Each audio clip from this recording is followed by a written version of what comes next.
Alright, so UFC 301 in Brazil is happening in about 2 weeks, I think. The main event is Alexandre Pantoja versus Steve Erceg. Like, bro, very great matchup right there. Everyone was very excited to see this.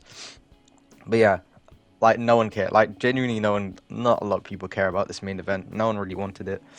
People are really praying for Alex Pereira to make a turnaround and somehow make 301, even though I don't see that happening.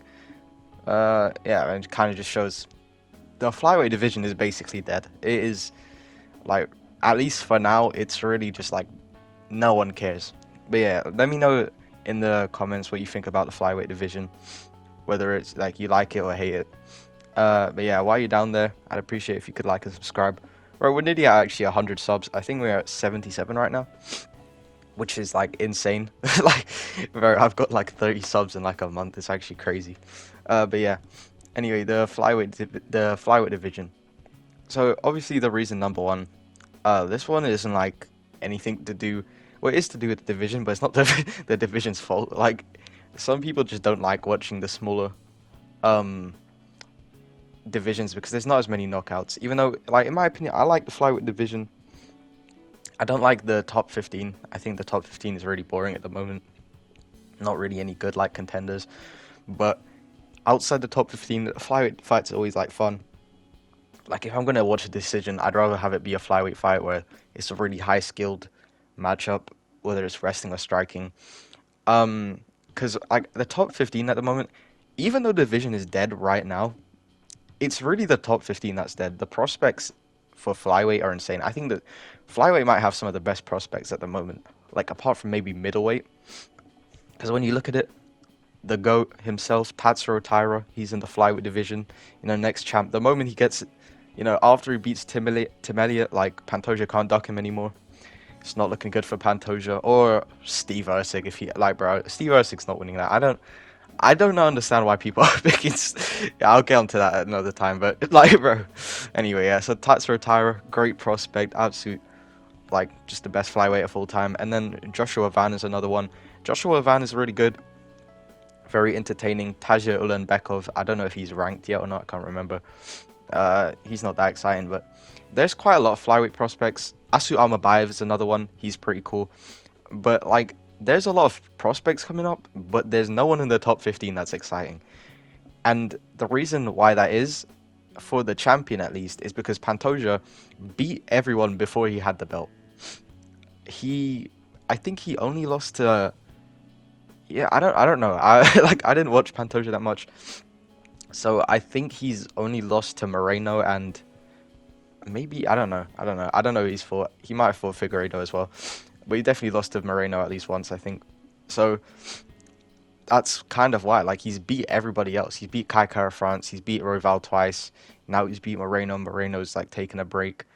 Um, like, he's beat everybody. Like, when you look at who he's beat, he's the only person who he hasn't beat is Makayev, who, in my opinion, absolutely got robbed of a title shot. Like, I don't care how like much you hate Makayev. Like, bro, it's ridiculous, bro. Like, it's so stupid how people just hate like Dagestanis for like no real reason. Because like, for example, like people say that his last performance was boring. I agree with boring, but like he had a fairly good excuse to why it was boring. Like, I don't know why he'd make excuses for that. Like, when he doesn't really do that, and he fights pretty often. Like, he has no reason to make excuses for having a bad performance, but he had a pretty normal one. Like, he said he was sick, all right? Like, he wasn't feeling his best that day, but like, come on, like, bro, if the roles were reversed, yeah, Muhammad Makayev gets a knockout, same way Steve Erceg did, no one would even care, bro. Like, no one would care. But if Steve Erceg went in, yeah, like, got a decision against like, no, who do you fight? Matt Schnell on, you know, he was sick that day, and when he still came in and fought and got a decision, people would be like, "Oh my God, Steve Erceg, he's a BMF, man. He's BMF. He's coming in when he's sick and he's still winning." Like, bro, I don't understand what is this like double standard. Like, it doesn't make any sense. Makayev definitely got robbed. Like, bro, when you look at all his last performances, all his other performances were finishes. Like, he might be boring, but like he's getting finishes. And then you see Steve Erceg. Like, no hate to Steve Erceg. I like Steve Erceg, but he wasn't like. I think he had his other fights went to decision before the Matt Schnell fight. Like I'm pretty sure, I might be wrong though. Makaev, he's like had, I'm pretty sure all his other fights have been finishes, all been subs in like round 3 or round 2. You know, he got out that crazy knee bar and then subbed the guy. Like that's crazy. That's actually insane to do. And you know, and that kind of leads me to our next point. I think the reason people are saying that Erceg deserves it more than Makaev is because people don't even care about the flyweight division. Like no, nobody cares, bro. It's like it's just such a, I don't know. Like there's just not no stars in the division. Like Pantoja's boring, bro. And like even as in his fighting style's boring as well. Even though he's like, I don't know what this guy's. I think he's a cannibal, maybe. I don't know. It's something like, you know, you'd expect this guy to be a killer, and then he's not. Like this, just laid on Brandon Royval for 5 rounds. Like, yeah. But yeah, that's really it for the flyweight division. There's a lot of reasons why it's boring, but there's a lot of reasons. I think by this time next year, the flyweight division is going to be pretty exciting. But apart from that, I've been playing the X-Defiant beta like for the past couple days. It's already getting sweaty, bro. Like I don't know. Like it's weird, but I've been having fun. And then Devin Haney versus Ryan Garcia is later today. Bro, like I don't know. I don't really care that much. Like I'm not gonna lie. I don't care about boxing. The comment, it's just so like, especially I guess the Saudi boxing. I don't know what it is. Who host the boxing events now? But it's just so boring and like unprofessional. Because like there was that last fight, Zhang Big Bang. I don't know who was fighting either. But like, bro, the commentary team were constantly just shitting on the whole time. If the UFC commentary team did that, bro, everyone would be complaining.